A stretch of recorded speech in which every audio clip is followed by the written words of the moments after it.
마지막 강의 기도에 대해서 한번 살펴보도록 하겠습니다. 예수님께서 제자들에게 기도에 대해서 가르쳐 주신 부분이 있습니다. 이 책 항상 챕터 시작하자마자 본문이 나오는데 주기도문에 대한 내용이에요. 그래서 누가복음 11장 1절에서부터 4절까지 말씀인데 이것을 오늘 처음 들어오신 김청자 권사님께서 한번 읽어봐 주시면 감사하겠습니다. 음소거 푸시고 한번 이 앞에 있는 지금 화면을 보시고 대답하셔도 됩니다. 네, 음소거 풀고 김청자 권사님께서 한번 읽어봐 주세요. 누가복음 11장 1절에서 4절. 잠깐만요. 네. 요거 읽는 거야? 예. 빨리 찾았어요, 저라면. 천천히 하셔도 됩니다. 시간 많아요. 네. 누가복음 있죠? 11장 1절에서 4절. 지금 화면 나오시지 않나요? 예, 나와요. 네, 예. 화면 보시고 읽어주셔도 돼요. 네. 예수께서 한 곳에서 기도하시고 마치시니 제자 중 하나가 여쭤오되 주여 요한이 자기 제자들에게 기도를 가르친 것과 같이 우리에게도 가르쳐 주옵소서. 예수께서 이르시되 너희는 기도할 때에 이렇게 하라. 아버지여, 아버지 이름이 거룩히 여김을 받으시오며 나라가 임하시오며 우리에게 날마다 일용할 양식을 주시옵고 우리가 우리에게 죄 지은 모든 사람을 용서하오니 우리 죄도 사하여 주시옵고 우리를 시험에 들게 하지 마시옵소서 하라. 네, 아멘. 그래서 누가복음에서 나오는 기도 주기도문에 대한 내용이었습니다. 그래서 우린 신약 성경 속에서 새로운 방식에 대해서 그리고 새 길에 대해서 그리고 새로운 기도에 대해서 배워가고 있습니다. 이 방식과 길과 기도는 예수님께서 보이신 방식이고 알려주신 길이고 어떻게 기도할지를 예수님께서 직접 말씀해 주셨다는 것에서 큰 의미가 있습니다. 여기서 이제 갈라디아서 4장 6절을 보면 그런데 여러분은 자녀이므로 하나님께서 그 아들의 영을 우리 마음에 보내주셔서 우리가 하나님을 아빠 아버지라고 부를 수 있게 하셨습니다 라는 것을 강조합니다. 이것은 또한 예수님께서 마가복음 14장 36절에서 말씀하신 바와 같은데 아빠 아버지여 아버지께서는 모든 일을 하실 수 있으니 내게서 이 잔을 거두어 주십시오. 그러나 내 뜻대로 하지 마시고 아버지의 뜻대로 하여 주십시오 라고 하는 것에서 기인합니다. 그래서 그리스도인이 기도한다는 것은 무엇을 의미합니까? 예수의 기도가 우리들 자신 안에서 일어나게 하는 것이에요. 그래서 예수님께서 직접 고백하셨던 것처럼 우리도 아빠 아버지라 기도해야 합니다. 그래서 하나님께 기도할 때 아바 아버지여 아빠 아버지여 예수님께서 하신 이 기도처럼 우리도 기도가 이런 관계 속에서 맺어져야 한다는 것을 기억하시길 바랍니다. 잠시만요. 여기서 보면은 이제 주기도문에서 나라가 임하시오며 뜻이 땅에서도 이루어지다 라고 고백을 합니다. 이것은 무엇이냐? 당신 하나님께서 원하시는 것이 세상 곳곳에서 빛나게 하시며 이 세상을 그 정해진 모습대로 지어가소서라고 하는 고백입니다. 그래서 우리가 기도할 때는 무엇을 구해야 하냐면 하나님 나라를 위해서 기도해야 합니다. 그리고 이 땅에 생태와 정의와 평화, 예수님께서 보이신 정의와 평화를 우리가 강구해야 합니다. 그래서 여기서 보면은 이루어지다 정해진 모습대로 지어가소서라고 하는 이 힐라어 문법상에서는 하나님께 강구의 의미도 있지만 또한 다짐의 의미도 있어요. 내가 이렇게 살아가겠습니다. 그래서 예수님의 제자는 그리고 예수님께서 기도하라고 가르쳐 주신 것은 하나님께 단지 강구만 하고 가만히 있는 것이 아니라 그 강구 속에서 또한 이렇게 살겠다는 결단이 함께해야 올바른 기도다 예수님께서는 알려주십니다. 그렇다고 한다면 우리의 필요에 의한, 필요에 관련된 기도는 어떻게 하냐, 이런 물음이 있는데, 로안 윌리엄스는 하나님의 빛이 두루 비치는 세상을 그리는 일로 시작하고 그 다음에야 우리의 필요에 대해서 기도해야 한다라고 알려주고 있어요. 그래서 도움, 자비, 보호, 일용할 양식, 용서에 대해서도 이 주기도문에 나와 있는데, 이러한 것들은 우리의 힘으로 능히 감당할 수 없는 시험들을 피하기 위해서 도움이 필요하고 자비가 필요하고 하나님의 보호가 필요하고 일용할 양식이 필요하고 용서가 필요하다라고 가르치고 있습니다. 그래서 오늘 이 시간에는 로안 윌리엄스는 세 사람에 대해서 기도하는 법에 대해서 알려주고 있어요. 우리 첫 번째 질문입니다. 이 세 사람의 각각 이름은 무엇일까요? 오늘 책에 읽어보신 분들은 아마 아실 거예요. 이 세 사람 이름을 대시면 한 장 쿠폰을 드리도록 하겠습니다. 저요. 예. 오리게네스, 네, 그다음에 카시아누스, 네, 그레고리우스. 네. 그리고 딩동댕입니다. 아, 문수 교수님 지난주에 참석 못 하셔서 쿠폰 못 받으셨는데 아마 지난주에 오셨으면 4번 다 받으셨을 것 같아요. 아멘. 네, 네, 감사합니다. 그래서 순서대로 하자면 왼쪽이 오리게네스고 두 번째가 이게 저도 니사에 사는 글레고리우스인 줄 알았는데 이름이 니사의 그레고리우스예요. 니사의 그레고리우스고 마지막은 요하네스 카시아노스입니다. 그래서 초기 그리스도교 저술가 세 사람에 대해서 로안 윌리엄스는 소개를 하고 진정한 기도에 대해서 알려주고 있어요. 오리게네스는 185년에 태어나서 254년에 죽었고 그레고리우스는 335년에 태어났을 거라 생각하고 395년, 그리고 카시아누스는 360년에서 435년에 생을 마감한 세 사람입니다. 그래서 오리게네스는 교부이자 신학자요, 니사이 그레고리우스는 주교이자 교부요, 요하네스 카시아노스는 수도사요 영성가로 알려져 있습니다. 아시는 분이 있나요? 뭐 오리게네스, 오리겐 이런 거 약간 설교 시간 들어보셨을 것 같고, 그레고리우스나 카시아노스는 좀 생소하실 수 있겠다 생각이 들더라고요. 저도 좀 생소한데 뭐 초기 그리스도교니까 이 초기 그리스도의 이 세 사람이, 저술가 세 사람이 기도에 대해서 아주 매우 중요하고 주옥 같은 그런 기도에 관한 이야기들을 저술을 했다는 것을 살펴볼 수 있습니다. 저도 참 은혜로운 시간이었어요, 이 강의를 준비하면서. 그래서 먼저 첫 번째, 오리게네스의 기도입니다. 우리의 삶 전체가 우리 아버지라고 기도한다 라고 합니다. 오리게네스는 왜, 그리고 우리가 구하려는 것이 무엇인지 하나님께서 아신다면 왜 번거롭게 기도해야 하는가 라고 하는 물음을 던집니다. 여러분도 이런 물음을 생각해 보신 적이 있으세요? 하나님이 다 아시는데, 전지전능하시고 우리의 앞일을 아시는데 우리가 뭐하러 기도해? 하나님께서 다 아시는데, 이러한 질문을 앞서서 185년 그때 그 당시 사람이 이러한 질문을 했다는 거예요.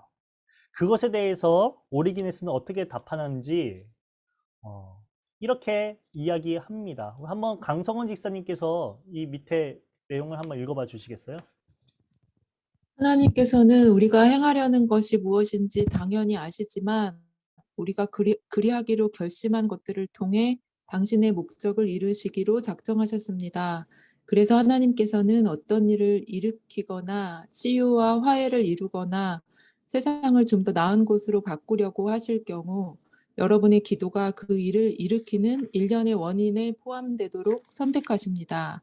그러니 우리는 최선을 다해 기도해야 합니다. 네, 감사합니다. 왜 기도해야 하는가? 하나님이 다 아시는데 우리가 왜 번거롭게 기도해야 하는가에 대해서 하나님께서는 우리 인간을 통해서 하나님 나라를 펼쳐가길 원하신다는 것이에요. 그래서 우리가 간구한 것들을 통해서, 그리고 결심한 것들을 통해서 하나님의 목적을 이루기를 작정하셨다는 거예요. 그래서 우리를 통해서 우리가 원인이 되어서 하나님 나라를 펼치신다는 것을 우리가 기억해야 하고, 그러니까 우리는 최선을 다해서 기도해야 한다라고 오리게네스는 가르치고 있습니다. 그렇다고 한다면 오리게네스는 어떻게 기도해야 하는가에 대해서 묻습니다. 그것에 대해서 오리게네스는 어떻게 대답하냐면 첫 번째, 기도할 때에 찬양으로 시작하라고 합니다. 찬양한다는 것은 무엇을 의미합니까? 하나님을 높이는 것을 의미해요. 그래서 하나님을 높인다는 것은 하나님이 어떤 분이신지, 왜 중요한 분인지 우리 인간이 고백하는 것이 매우 중요하다는 거예요. 하나님을 위해서도 있지만 단순히 하나님만을 위한 게 아니라 우리가 그 입술로 고백하면서 하나님을 아는 것이 매우 중요하다라는 것이죠. 두 번째는 감사로 기도를 끝내라 라고 말합니다.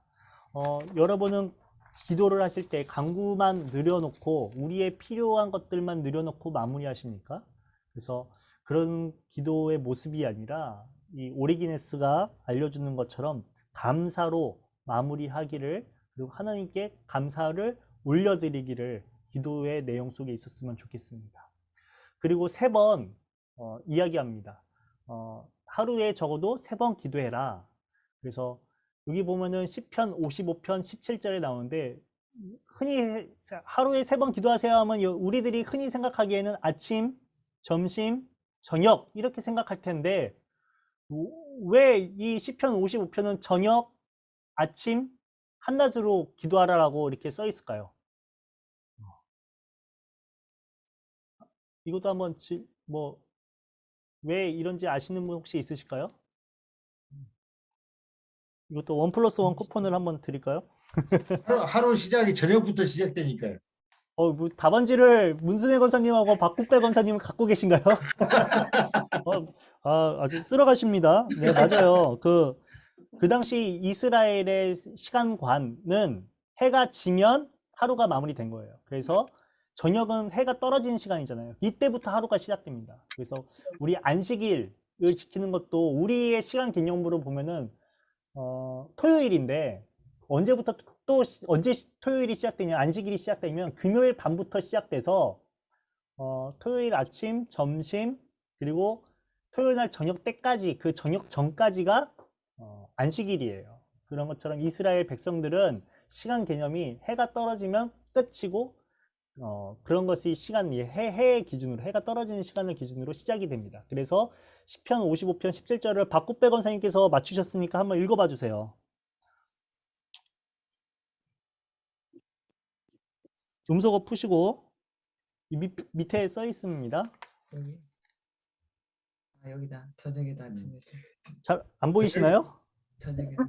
예, 저녁에도 아침에도 한낮에도 내가 탄식하면서 씨름할 것이니 내가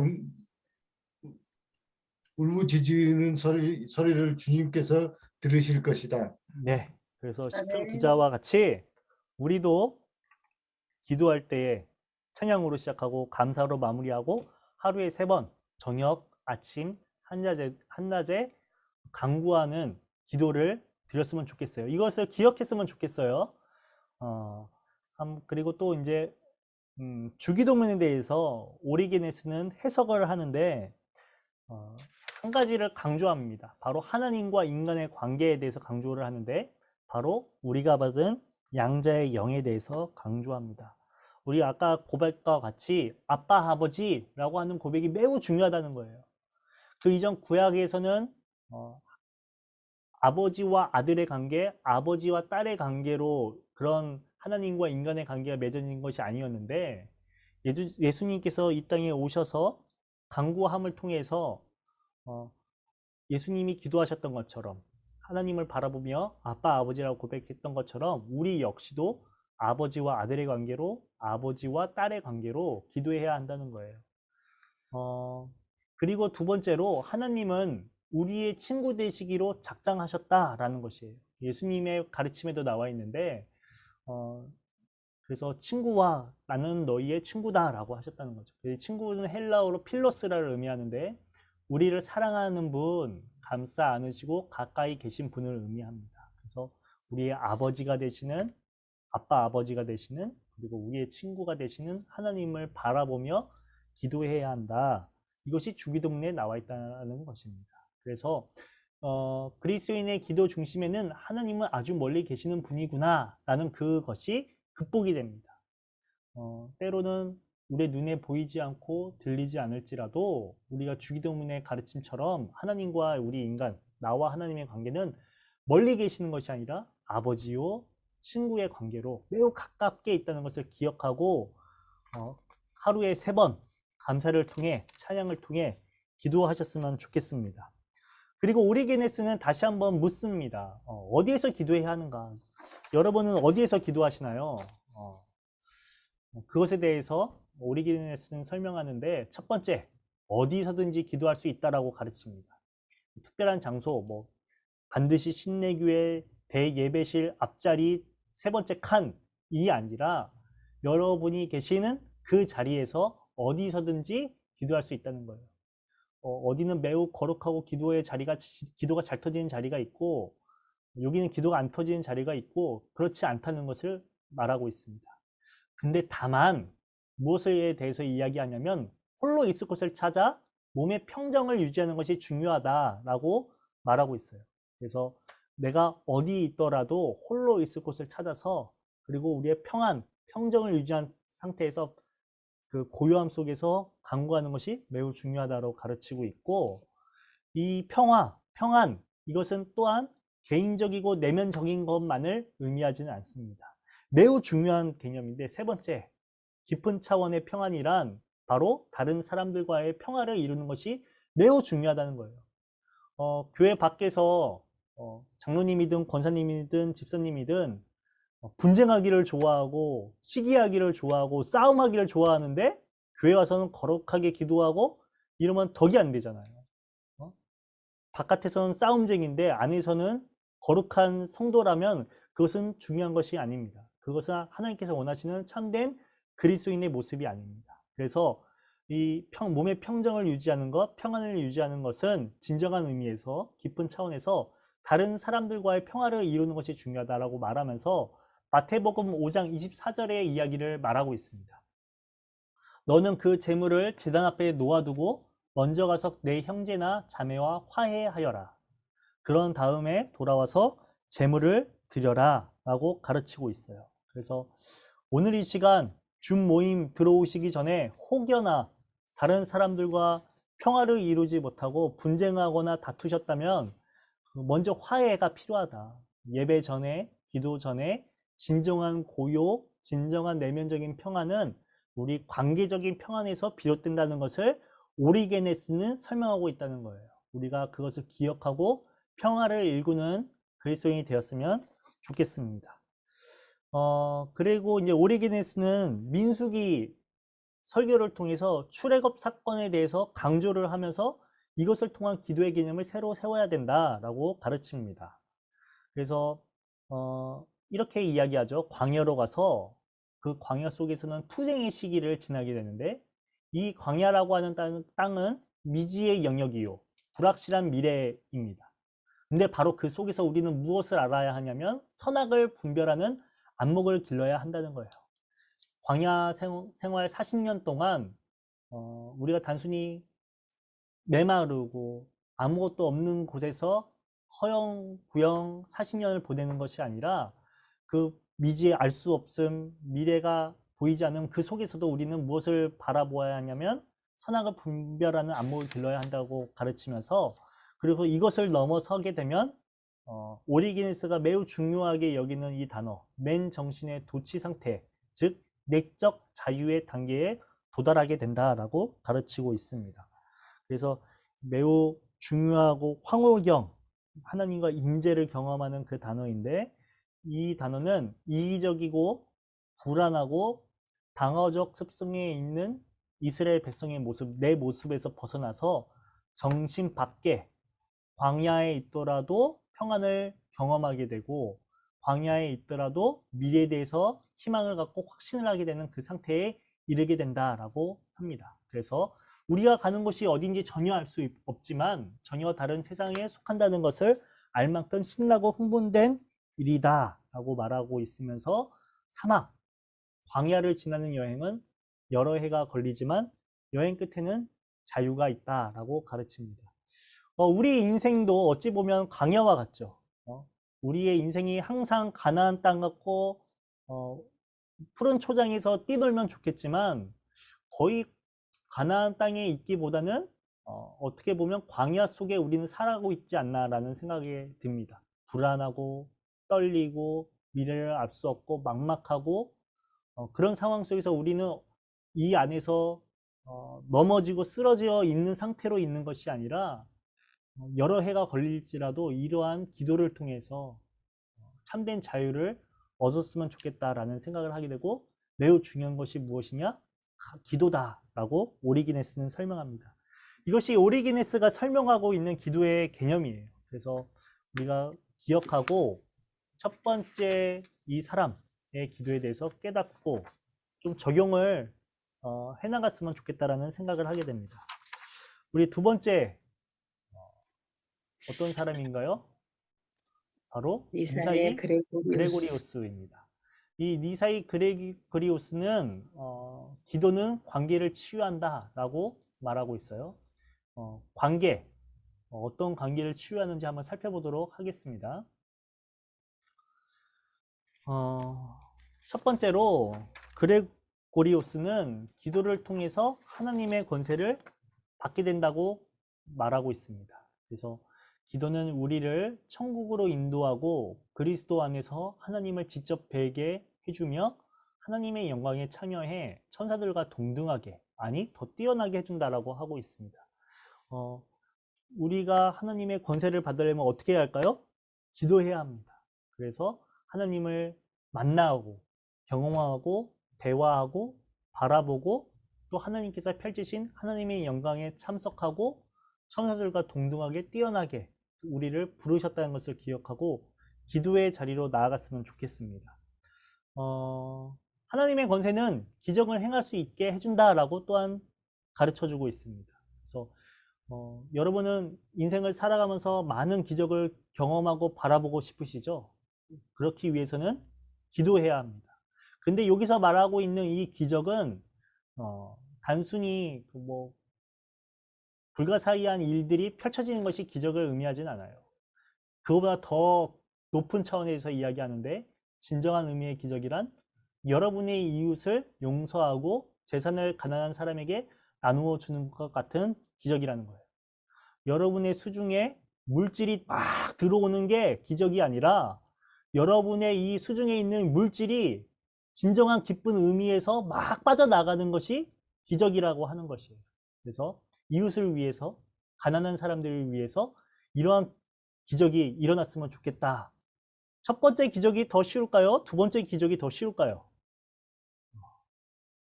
아마 두 번째 기적이 내 주머니에서 돈이 빠져나가는 그 기적이 더 어려울 거예요. 그렇게 하기 위해서는 우리가 많은 기도가 필요하고 우리가 먼저 많은 은혜를 경험해야지 이런 기적이 일어나지 않을까라는 생각이 듭니다. 그래서 예수님의 사역, 예수님의 기적을 공생의 기간 동안 그리고 복음성서에 나오는 기적에 대해서 보면은 많은 사건들이 일어나게 되죠. 오병이어 사건, 문둥병을 고치는 사건, 못 걷는 자를 일으켜 세우시는 사건, 눈먼 자를 눈뜨게 하는 사건, 그 수많은 귀신 들린 여종이나 많은 사람들을 벗어나게 하는 사건, 이런 기적들을 우리가 살펴보면 한 가지 깨달을 수 있는 것이 있는데 단순한 욕망을 채워주는 것이 기적이 아니라 예수님께서 보이신 기적은 가난한 자, 포로된 자, 눈먼 자, 눌린 자들을 향한 생명 그리고 평안과 연관되어 있다는 거예요. 그래서 우리가 이러한 기적을 사모하고 이러한 기적을 만들어 나가는 사람으로 예수님께서는 당신을 부르셨다라는 것을 기억하시기를 바랍니다. 그래서 이런 일을 행하시는 것 자체가 하나님의 권세가 역사하는 방식이에요. 그 천사보다 동등되게 그리고 천사보다 더 뛰어나게 우리를 하나님의 권세로 부르시고 그 자리에 세우셨다는 것을 기억하고 또한 기적을 만들어 나가는 그 자리에 계시길 바랍니다.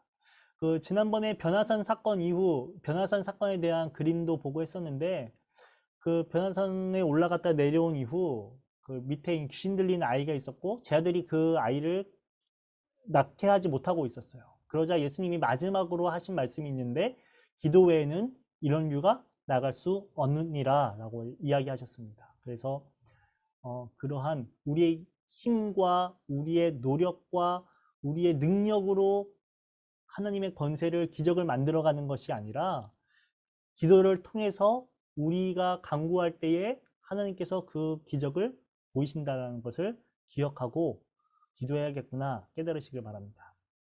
그리고 아까 말했듯이 탐욕을 위한 기도가 아닌 기적을 위한 기도는 진정한 풍요로움으로 초대하고 이러한 기도는 또한 진정한 행복으로 초대한다는 것을 기억하시길 바랍니다. 우리의 궁극적 목적은 풍요로움과 행복일 거예요. 우리가 신앙생활 기쁜 소식을 누리는 것을 매우 중요하게 여기는데 하나님께서는 단순히 우리가 욕망으로 추구하는 풍요로움과 욕망으로 추구하는 행복이 참된 길이 아니라 진정한 풍요로움과 진정한 행복은 기도를 통한 진정한 기적 속에 나타난다라고 가르치고 있습니다. 그래서 여기 계신 모든 분들이 진정한 의미의 풍요롭고 진정한 의미의 행복을 경험하시기를 바랍니다. 그리고 이제 똑같이 니사이 그레고리우스도 주기도문에 대해서 해석을 하고 있습니다. 그래서 우리가 우리에게 죄 지은 자를 사하여 준 것 같이 우리 죄를 사하여 주시옵고, 이 구절을 읽을 때 그레고리우스는 가장 벅차오른다, 가장 벅찬 부분이 바로 이 구절이라 설명을 하고 매우 재미있는 해석을 합니다. 그래서 한 가지 예를 드는데, 여러분들이 자녀에게 뭔가를 가르칠 때에 먼저 자, 아빠가 어떻게 하는지 보렴 하고 알려줍니다. 자전거를 알려주면 아빠가 먼저 타는 모습을 보여주기도 하고, 딸아, 아들아, 이렇게 타는 거야, 이렇게 보라고 알려줍니다. 그 다음 단계는 무엇이냐? 이제 네가 해보겠니? 네가 하는 것을 아빠에게, 엄마에게 보여주렴 이라고 말한다고 합니다. 아마 자녀를 기르시는 분들이라면 다 이러한 교육의 방법대로 아마 모든 일들을 교육을 하셨을 거예요. 똑같이 하나님께서도 우리에게 이러한 방법으로 알려주십니다. 인생을 살아갈 방법에 대해서, 살아갈 길에 대해서 알려주시는데, 그것처럼 우리가 하나님을 본받는 자로 부름 받았다는 것을 이제는 넘어서라, 그리고 아주 발칙한 말을 하는데, 하나님도 우리를 본받는 분이 되라 라고 하는 아주 발칙하고 재밌는 말을 한다는 거예요. 하나님이 이걸 원하신다는 거예요. 자, 이제 너가 보여줘라. 내가 너의 행동을 통해서 내가 본받을게 라고 물으신다는 거예요. 재밌죠? 그래서 아까 말했던 우리가 우리에게 죄 지은 자를 사하여 준 것 같이 우리 죄를 사하여 주시옵고, 이 고백이 제가 이미 세상 사람들을 다 용서했으니 이제 주님께서 용서해 주십시오 라고 하는 이런 고백이다. 이러한 고백, 이러한 실천, 이러한 모습이 그리스도인에게는 있어야 한다고 그레고리우스는 설명한다는 거예요. 그래서 이것이 기도에서 가장 어려우면서도 가장 중요한 것이다 라고 말하고 있습니다. 두 번째로는 주기도문 해석 두 번째인데, 오늘 우리에게 일용할 양식을 주시옵고 라고 하는 고백입니다. 일용할 양식, 우리가 살아가면서 물질, 아무리 물질을 벗어나는 것이 좋겠지만 물질에서 벗어난다는 것은 또한 불가능이잖아요. 그래서 어떻게 하면 진정한 물질관을 가질 수 있을까? 그것은 바로 일용할 양식을 구하는 것인데, 우리가 지나치게 내면적으로 개인적으로 치우쳐서는 안 된다라고 그레고리우스는 설명합니다. 그래서 내가 필요로 하는 것을 내 손에 쥐는 것이 아니라 하늘에서 내려오는 세상에 생명을 주는 떡은 나만을 위한 양식이 아니요 모든 사람을 위한 양식이다라고 가르칩니다. 그래서 우리는 무엇이 필요하냐면, 여러분이 배를 채움으로써 굶주리거나 낙심하게 되는 사람이 아무도 없다면 여러분은 제대로 된 일용할 양식을 받은 것이다 라고 합니다. 그래서 일용할 양식이 무엇일까요? 구약에서도 만나, 출애굽 사건 속에서 만나를 주신 사건이 있습니다. 광야에서 진정한 물질관을 하나님께서 이스라엘 백성에게 알려주셨는데, 만나와 외출하기를 하늘에서 내리게 하시죠. 그러면 이 사람들은 그것을 한 에바, 일정한 분량만 취하라 라고 합니다. 그래서 그것을 취하게 되고 그것을 저울로 재게 될 때 힘이 센 사람은 엄청 많은 양을 주었을 거고 연약하고 가난하고 장애가 있는 사람은 자기 자신의 분량도 못 채운 사람이 있을 거예요. 그런데 그 줄을 섰을 때 저울을 재려고 이스라엘 백성들이 한 줄로 쫙 섰을 때 서로가 주워온 물질을 바라보면서 나눔이 있는 그 공동체, 그것이 진정한 의미의 일용할 양식이라는 거예요. 2배로 3배로 하루에 다 쌓아버리면은 그것은 썩게 되기 마련입니다.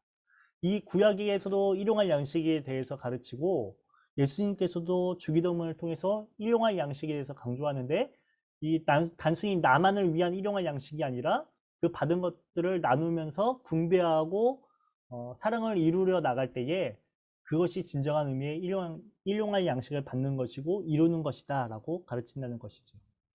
그래서 우리가 부유하기 때문에 가난하게 되는 사람이 아무도 없을 때 일용할 양식을 받는 것이다 라고 말하면서 화해와 정의 그리고 하나님 나라의 개념이 바로 이 고백에 이 실천에 있다라고 말하고 있습니다. 그래서 마지막에 이제 그레고리오스는 시면 속의 황홀경에 대해서 설명을 하게 됩니다. 모세가 하나님을 뵙고자 신의 산 위로 시면 속으로 어둠 속으로 향하듯이 우리의 여정도 신의 산 위로 시면 속으로 어둠 속으로 향해야 한다. 그레고리오스는 설명합니다.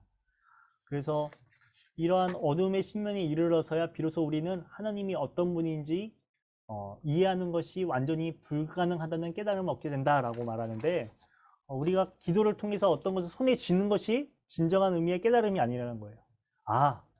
기도를 통해서 이 세상에 내가 아무것도 질 수 없구나. 하나님을 내가 알려고 쥐려고 했는데 하나님은 우리 손에 잡히는 분이 아니구나. 우리의 언어로 잡히는 분이 아니구나. 이러한 불가능을 우리가 온전히 깨달는 것이 진정한 의미의 깨달음이다.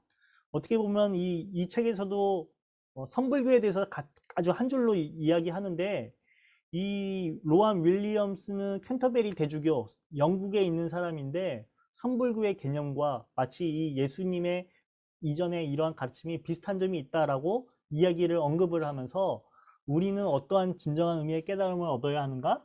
바로 황홀경, 풀 수 없다는 것을 아는 그 순간이 진정한 의미의 깨달음이다. 나는 결코 이것의 정상에 도달할 수 없다라고 하는 그 깨달음을 기도를 통해 알 수 있다는 겁니다. 그래서 아까 오리게네스는 맨 정신의 도취에 대해서 궁극적인 진리를 이야기했다면 우리가 지금 본 미사이 그레고리오스는 이 황홀경 개념을 통해서 궁극적인 그 기도의 상태, 경지에 대해서 설명하고 있습니다. 이제 마지막 한 사람이 남았습니다. 요하네스 카시아노스의 기도. 오 하나님, 속히 저를 구원하소서.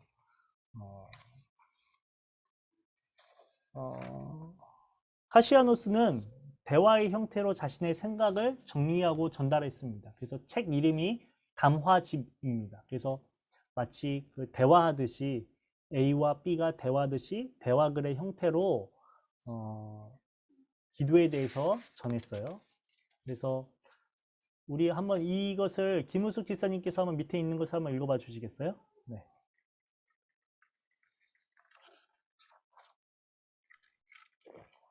음소거 풀어주시고. 기도는 우리를 천국으로 인도하고 그리스도 안에서 하나님을 직접 뵈게 해주며 하나님의 영광에 참여해 천사들과 동등하게 아니 더 뛰어나게 해준다.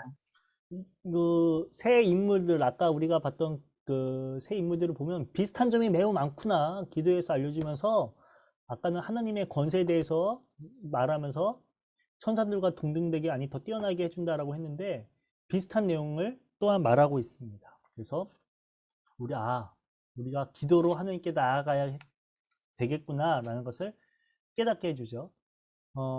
그리고 또한 말합니다. 우리는 기도를 시작하기 전에 자기 의식과 감정, 그와 관련된 문제들을 잘 다듬을 필요가 있다라고 알려주고 있습니다. 이 마인드 컨트롤, 그리고 우리가 너무 세상 속에서 혼란하고 어두움 속에서 지쳐있고 잡념 속에 빠져 있을 때에 그냥 잡념의 상태로 하나님 앞에 나아가는 것이 아니라 그것들을 다듬어서 그것들을 내려놓고 고요 속으로 향하는 것이 중요하다라는 것이죠. 그래서 기도에 앞서서 실제 생활에서도 이미 살펴본 대로 우리의 태도를 살피고 감정들을 길들이고 정의와 관용을 실천하는 것이 필요하다라고 카시아노스는 설명하고 있습니다. 또 일상생활에서의 걱정거리에 얽매일 만큼 자유롭게 되어 기도하고자 무릎을 꿇을 때에 또한 염려가 막아버리는 일이 없도록 준비한 후 기도로 나아가야 한다라고 알려주고 있습니다. 우리 질문을 한번 해보겠습니다. 우리의 마음을 깨끗이 비운 다음 네 겹으로 이루어진 기도의 과정이 있는데 네 단계에 대해서 카시아노스는 설명합니다. 이 네 단계는 무엇일까요? 책을 읽어보신 분은 아마 쉽게 아실 수 있을 거라 생각이 듭니다. 간구, 사원, 중보, 감사. 윤수견 지사님이신가요? 네. 책을 아주 정독을 하셨습니다. 정답입니다. 간구, 서원, 중보, 감사. 우리의 기도도 이런 순서대로 또 기도했으면 좋겠다라는 생각을 하게 되는데, 첫 번째는 간구, 우리가 필요로 하는 것을 하나님께 아뢰는 것. 두 번째는 서원, 기도란 약속이자 맹세이며 기도할 때에 하나님께서 주께서 나를 위해 거기 계시니 나 또한 주님을 위해 여기 있으렵니다 라고 하는 것처럼 우리가 서원으로 기도해야 한다. 세 번째는 중보, 그러한 서원 속에서 쏟아내는 사랑의 표지, 남을 위해서 기도하고 이웃을 위해서, 가까운 지체를 위해서, 하나님 나라를 위해서 기도해야 한다라고 말합니다. 그리고 궁극적으로 감사로 나아가야 하는데, 아까도 감사로 마무리해라 했던 것처럼 동일하게 감사로 마무리해야 한다고 이야기하죠. 하나님께서 여러분에게 베푸신 좋은 일들에 고마움을 표하는 것이고, 더 나아가 하나님의 선하심을 맞아들이는 것이 감사다라고 하는 거예요. 그래서 진정한 의미에서 감사란 하나님의 본질 속으로 흠뻑 잠기는 것이에요. 하나님 품에 온전히 거해서 잠기는 것이고, 또한 이러한 기도의 요소들이 하나가 될 때에 성령과 함께 불타오르게 된다라고 카시아노스는 설명합니다. 그래서 성령 충만함, 그것은 이러한 기도의 과정을 통해서 이루어지는 것이요, 진정한 의미의 감사로 나아갈 때에 이러한 성령으로 불타는 사건이 일어나게 된다고 알려줍니다. 이 카시아노스도 또한 동일하게 주기도문에 대해서도 해석을 합니다. 그래서 어떤 것을 말하냐면 시험에 들게 마시옵고 라는 거예요. 이것을 한번 장기일 지사님이 한번 읽어봐 주시겠어요? 시험에 든다는 것은 시험에 떨어져 전혀 벗어날 길이 없게 되는 것을 말한다. 하나님께서는 우리가 맞싸울 무기도 갖추지 못한 채 벗어날 구멍도 없는 시험의 구덩이에 들지 않도록 도우신다. 아멘. 여기 계신 모든 분들은 인생을 살아가면서 시험에 드는 일이 없었으면 좋겠습니다. 사탄의 유혹으로부터 그런 것들이 없었으면 좋겠다. 그래서 이 카시아노스는 이 시험에 들게 마시옵고라는 고백을 어떻게 해석을 하냐면, 시험에 든다는 것은 시험에 떨어져서 전혀 벗어날 길이 없게 되는 것을 의미하는데, 하나님께서는 우리가 맞싸울 무기도 갖추지 못한 채 벗어날 구멍 없는 시험의 구덩이에 들지 않도록 도우신다는 거예요. 그럼 이 맞싸울 무기가 무엇일까요? 바로 기도입니다. 다니엘이 사자굴에서 기도하였던 것처럼 우리도 사자굴에서 벗어날 구멍이 없는 시험의 구렁텅이일지라도 기도를 통해서 맞설 무기를 하나님께서 주시고 그것을 통해서 나아가야 한다라고 가르치는 거예요. 그래서 예수 그리스도께서는 우리의 모범이죠. 예수님께서도 겟세마네 동산에서 마지막 죽음을 앞두고 기도하셨다는 것을 기억하고, 하나님께서도, 예수님께서도 기도를 통해서 시험 속에서 간구하시는구나. 그래서 이루 말할 수 없는 압박과 고통 한가운데서도 주님, 내가 살아갈 길을 보여주소서가 아니라 아버지의 뜻대로 하소서, 하나님의 뜻이 이루어지기를 기도하는 것이 매우 중요하다라는 거예요. 예수님이 이러한 모범의 길을 보여주신 것처럼 우리도 또한 그 길로 서 있어야 한다. 우리 또한 그분의 생명이 우리 가운데 강하게 나타나 우리가 패배하지 않도록 도우시기를 기도해야 한다라는 거예요. 그래서 진짜 우리 모두가 다 시험에 드는 일이 없기를, 그리고 예수님처럼 하나님의 뜻을 구하며 시험에 벗어나기를, 그런 기도의 자리를 사모하고 혹여나 혹시나 구렁텅이에 빠지거나 시험에 드셨다면 오늘 이 강의, 이 예수님이 무릎 꿇고 기도하시는 이 장면이 떠올라서 아, 내가 기도해야겠다, 하나님이 기도의 자리로 우리를 부르시는구나를 깨닫는 하나의 이미지가 되었으면 좋겠습니다. 그리고 이 카시아누스는 기도에 대해서 설명하면서 감정적 소용돌이라고 하는 이 단어를 써요. 저도 맨 처음에 이 문장을 읽었을 때 아, 감정적 소용돌이 되게 부정적인 의미로서 쓰는 단어인 줄 알았는데 아니더라고요. 기도 과정 속에 감정적 소용돌이에 휘말리는 경험을 할 터인데 이것은 매우 긍정적이다. 참회의 눈물이 있고요, 기쁨의 눈물이 흘리는 그 경험이 감정적 소용돌이라는 거예요. 내가 하나님께로 멀리 떨어졌다가 다시 하나님의 음성을 들었다면, 하나님을 바라보게 되었다면 갑자기 감정이 막 요동친다는 거예요. 예수님이 베드로를 부르셨을 때에 손잡아줘서 그 물속에서 빠져나왔을 때에 그가 느꼈던 그 감정의 소용돌이처럼 우리 바라보는 세계관이 달라지고요, 비전이 달라지고요, 전망이 달라지게 된다. 그것을 경험하게 된다라고 말합니다.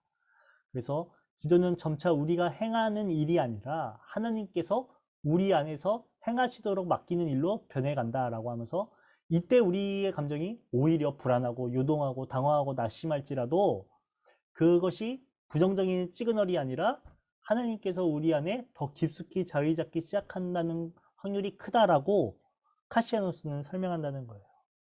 그래서 우리도 이 위에 있는 감정적 소용돌이를 다 경험하는 분들이 되었으면 좋겠습니다. 지금 19분 정도가 부부로 들어오신 분까지 하면 25분 정도가 들어와 계신데, 우리가 정말로 기도하는 가운데에 감정적 소용돌이를 경험하시기를 기도합니다.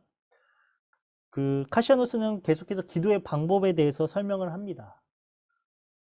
자주, 그리고 간단하게 기도해라.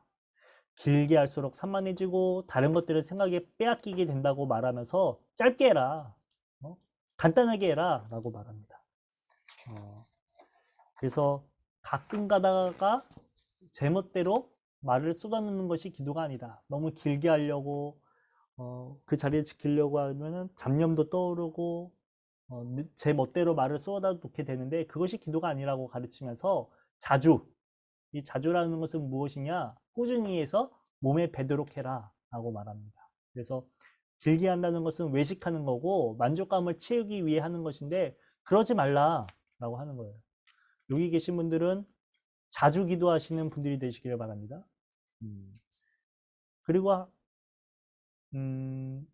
예수와 아버지의 관계, 아버지의 아들의 관계처럼 아버지와 아들, 아들과 아버지 사이의 일치가 우리의 의식과 정신을 가득 채우게 된다. 그래서 우리가 기도할 때에 하나님과 나의 관계, 나와 하나님의 관계를 생각하면서 기도해라. 그래서 특정한 공간에 얽매인 인간으로 살아가지만 기도가 몸에 배인 까닭에, 자주 기도하는 까닭에 우리 주위의 모든 것을 하나님께 비추어 바라보게 되고 전망이 바뀌게 된다 라고 말하는 거죠. 질문이에요. 어떻게 기도에 굳게 뿌리 내리고 또 사방으로 흩어지는 우리 마음을 다잡아 세울 것인가? 기도에 대해서 가르치는데 카시아누스는 어떤 기도를 하라 고 말합니다. 이 어떤 기도에 대해서 설명하죠. 한번 한 잔 더 쿠폰을 1+1 쿠폰을 드리도록 하겠습니다. 힌트는 동방 그리스도교에서 시작했다고 해요. 4글자입니다. 땡땡 기도. 예수기도. 누구신가요? 김은수 집사. 아, 반갑습니다. 김은수 이사님. 늘 맞추시는 분들이 맞추시는 것 같아요. 여러분이 주머니에 쿠폰이 들어가면 베푸시기를 바랍니다.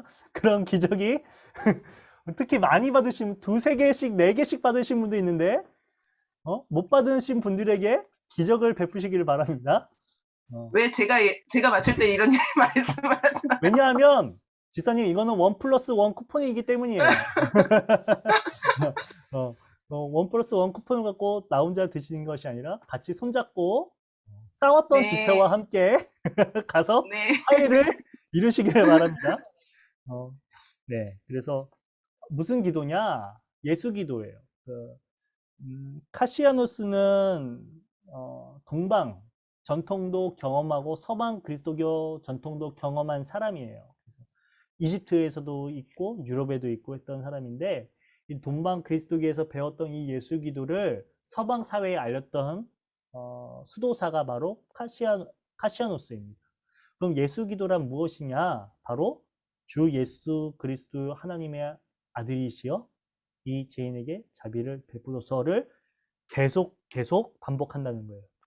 한번 임소고 씨가 한번 다 같이 읽어보세요. 주 예수 그리스도의 하나님의 아들이시여 이 이 죄인에게 자비를 자비를 베푸소서. 그래서 이걸 왜 암기하셔야 됩니다. 짧죠?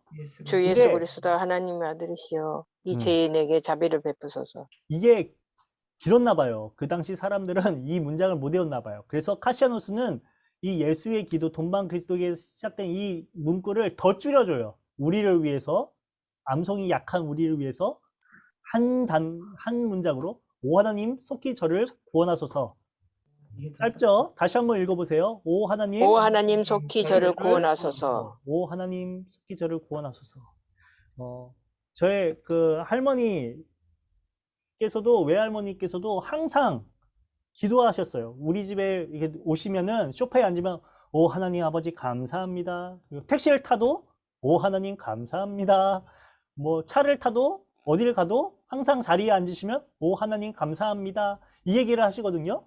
근데 제가 놀라웠던 건 신내교회에 왔는데 담임 목사님하고 스트레스 타면 항상 담임 목사님도 오 하나님 감사합니다 이 고백을 하시는 거예요. 그래서 이 할머니가 기도하셨던 모습이 오버랩되기도 하고 어떻게 보면 이러한 기도의 습관, 무의식 중에 습관에 젖어들어 몸에 배인 이 기도가 매우 중요하구나라는 것을 깨닫게 됐더라고요.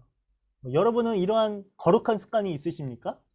만약에 없으시다면 카시아누스는 우리에게 거룩한 습관의 이 한 문장을 선물해 줬습니다. 오 하나님 속히 저를 구원하소서.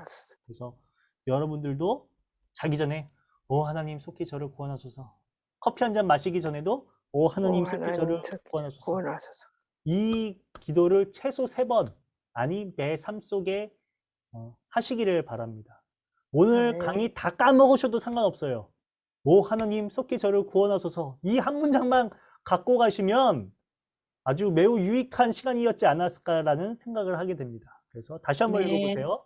오 하나님 속히 저를 구원하소서.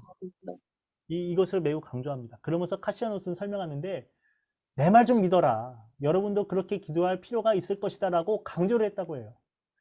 그래서 이 카시아누스가 서방 그리스도에게 동방 그리스도교 그 교회에게 기도 너네 제발 좀 기도 좀 해라. 길게 할 것도 없고 짧게 해라. 습관을 들여라. 오 하나님 속히 저를 구원하소서 기도해라 라고 기도의 원리에 대해서 설명했다는 거예요. 이 윌리엄스는 말합니다. 여러분들이 이메일을 확인할 텐데 산만하여질 때 이메일 확인할 때에 장념 믿을 때에 오 하나님 속히 저를 구원하소서. 오 하나님 속히 구원하소서. 이 기도가 필요하다는 거예요. 그래서 정말 이 고백이 매우 중요하다는 것을 깨닫게 됩니다. 이렇게 오늘 책 내용이 마무리됐습니다. 그래서 그리스도인이 된다는 것, 빙 크리스찬 이 4가지 바로 그 세례, 성경, 성찬례, 기도인데 결국은 기도다. 왜 기도를 제일 마지막에 뒀을까? 기도를 통해서 우리는 모든 것들을 이루어갈 수도 있고 무르익을 수도 있고 황홀경의 맨 정신적 도취에 빠지게 되고 그것이 하나님 나라를 이루어 나가는 방식이기 때문이에요. 하나님께서는 우리의 능력으로 하나님 나라를 만들어 가길 원하지 않으십니다. 우리의 힘으로 우리의 달란트로 만들어 가길 원하시지 않으세요. 바로 우리의 기도로 만들어 가길 원하신다는 거예요. 그래서 3가지로 추렸습니다. 첫째, 우리 다 같이 읽어볼까요? 시작. 기도란 우리 안에서 하나님께 하시는 일이다. 하나님께서 하시는 일에 참여하시길 바랍니다. 우리 2번째도 한번 읽어볼까요? 시작. 세 사람이 모두 세상에 의롭게 사는 일과 기도와 밀접하게 연결된다고 보았다. 네. 그래서 이 3사람 오리게네스, 미사이 그레고리우스, 카시아누스는 세상에서 의롭게 사는 일 이거와 기도가 연결되어 있다. 단순히 개인적이고 내면적이고 내 필요를 충족하고자 하는 그것이 기도가 아니라 더불어서 이웃과 손잡아주고 세워나가고 하나님 나라를 만들어가는 것이 그 의롭게 사는 것이 기도와 밀접하게 연결되어 있다라고 가르친다는 거예요. 기억하시길 바랍니다. 세 번째, 다 같이 읽어볼까요? 시작. 기도할 때 우리에게 필요한 일은 신실하게 최선을 다하며 하지 않는 자세이다. 그래서 기도할 때는 하나님이 응답을 안 하시네. 내가 그냥 뭐 길게 기도해서 많이 기도해서 뭐해? 포기하는 것이 아니라 신실하게 하나님이 언약하신 그 말씀을 기억하고 이루어 나가면서 최선을 다해서 기도해라. 포기하지 말고 기도해라 라고 하는 거예요.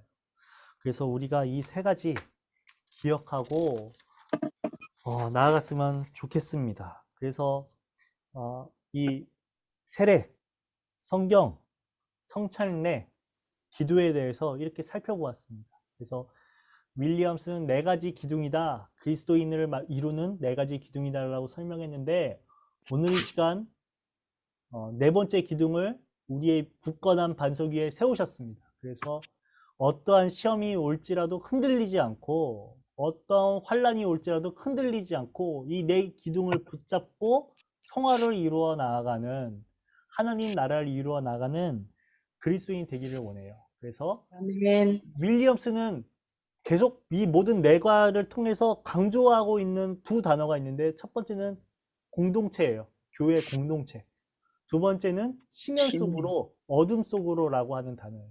그래서 우리가 이것을 기억하고 나 혼자 그냥 밝은 곳에 있겠다라가 아니라 우리 공동체와 더불어 함께 어둠 속으로 향해야겠다라고 방향을 돌이키는, 그리고 그것이 바로 마음을 돌이키는 것, 방향을 돌이키는 것이 회개거든요.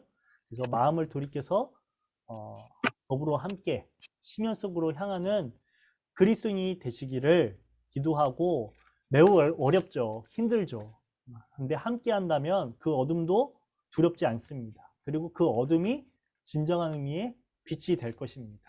우리가 이것을 기억하고 빛을 따라 가셨으면 좋겠습니다. 그래서 오늘 이렇게 네 번째 강의가 끝났습니다. 그래서 여러분들이 이 그리스도인이 된다는 것, 매우 짧지만 깊이 있는 양서였다라는 생각을 하게 됩니다. 그래서 우리가 이것을 다시 한번 시간 되실 때 처음부터 읽어보시고, 혹여나 까먹었으면 저희 강의 링크 네 개의 링크를 다시 한번 정리해서 보내드릴게요. 그래서 다시 한번 점검해 보시고 들으시고 그러셨으면 좋겠고, 여러분들이 인생을 살아가면서 이것이 좀 신앙의 토대가 되었으면 좋겠다라는 생각을 하게 되고, 저는 오히려 강의를 들으면서 가장 은혜 많이 받은 사람은 나구나라는 고백을 합니다. 나구나. 책을 읽으면서 은혜 받고, 강의를 준비하면서 은혜 받고, 이러한 고백이 각자에게 내가 은혜 제일 많이 받았구나, 이 고백이 있었으면 좋겠어요. 그래서 제가 이 강의 마무리하고 카톡방에다가 설문조사 링크를 하나 보내드리겠습니다. 그 설문지를 하나 보내드릴 테니까 여기 계신 모든 분들은 설문에 응답해 주셔서 제가 다음 강의 준비할 때나, 그리고 그 설문을 답하시면서 다시 은혜를 가다듬고 좀 새기는 시간 되었으면 좋겠고, 마지막으로 단체 사진 촬영이 있겠습니다. 모두 자리로 나오시고 책을 드시고 네, 우리가 이 책의 제목과 같이 한번 그 화면을 켜주시고, 지금 총 19분 정도 있는데 켜실 수 있으신 분은 켜주시고, 책 있으시면 들어주시고, 아주 아름다우시고 그럽니다. 이게 다 현무 기자님 좀 앞으로 나오시고, 이민석 권사님도 좀 앞으로 나오셔서 책을 들고 나오시면 좋겠습니다. 그래서 이렇게 보니까 참 다들 얼굴 보이시죠? 다 미남이시고 미녀이십니다. 그래서 영안이 밝아지신 것 같고, 너무 어두운 표정으로 시험 든 것처럼 표정 짓지 마시고 마무리했는데 기쁨과 감사로 웃으면서 같이 지금 녹화되고 있고, 자, 찍었어요. 하나, 둘, 셋, 김치. 네, 감사합니다. 요 소그룹 모임이 있는데 오늘 소그룹 모임은 첫 번째, 두 번째 질문을 하시면 되고 잠깐 이 짧은 그 세 번째 그 소그룹 내용이 기도를 하는 법에 대해서 설명하더라고요. 그래서 제가 잠깐 자리에 앉으시고 좀 이 세 번째 기도에 대해서 우리가 기도하면서 BGM을 1분간 틀어드릴게요. 그래서 1분 동안 하고 제가 마지막 예수 기도로 마치도록 하겠습니다. 먼저 소그룹 질문에 대해서 두 가지 설명을 드릴게요. 첫 번째, 기도가 잘하는 것은 점점 더 하나님의 뜻에 일치되어가는 것이다. 그래서 여러분도 예수님처럼 우리의 삶 전체가 우리의 아버지라고 기도한다고 하는 단계에 이르게 된다. 그래서 질문이에요. 여러분 현실을 이 단계로 좀 더 가까이 이끌기 위해 삶의 어떤 부분을 다듬을 필요가 있다고 생각하시는지를 나눠봐 주시고, 두 번째, 치유가 필요한 일들이 있는지, 그렇다면 여러분의 기도는 그런 치유의 과정에 어떤 도움을 줄 수 있겠는지, 도움이 아닙니다. 도움을 줄 수 있겠는지 나눠봐 주시면 좋겠어요. 그래서 하고 잠시 1분 동안 우리가 기도에 대해서 나누었으니까 각자의 삶의 자리에서 그냥 침묵으로 고요 속에서 예수 기도를 드리면서 기도했으면 좋겠는데, 한번 이것을, 이 문장을 우리 가장 많이 상품을 받으신 왠지 문순애 권사님이신 것 같은데 한번 읽어봐 주시겠어요? 기도법에 대해서 설명하고 있습니다. 전도사님, 네. 예, 저 나갈게요. 아, 네, 알겠습니다, 권사님. 예, 빨리 치유케 되기를 중보하겠습니다, 권사님. 예. 네, 감사합니다. 네, 문순애 권사님만 읽어봐 네, 주세요. 읽겠습니다. 잠시 시간을 내어 마음을 정리하고 침묵과 평안을 유지하라. 여러분 안에 가득 찬 생각과 감정들에서 벗어나라. 서서히 호흡을 낮추고 부드럽게 숨을 쉬면서 들이쉴 때 오 하나님, 내쉴 때 속히 저를 구원하소서라고 반복해서 기도하라.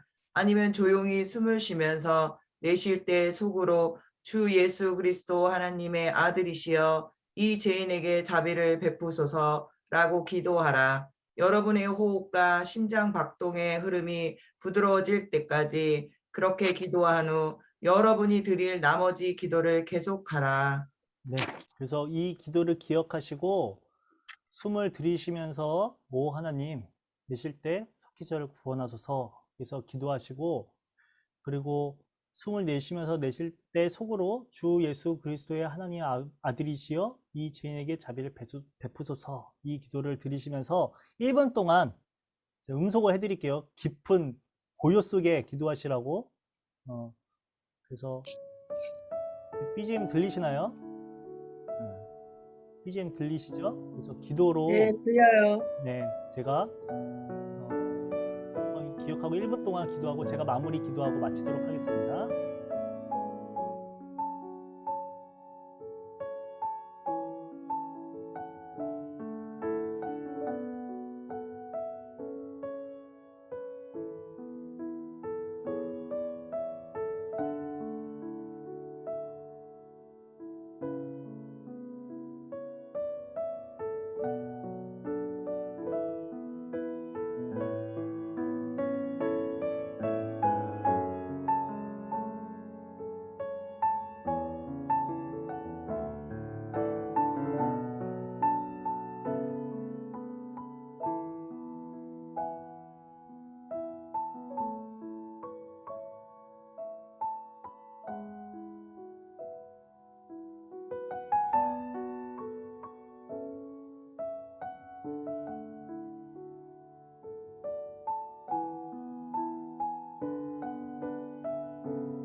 주 예수 그리스도 하나님의 아들이시여 이 죄인에게 자비를 베푸소서.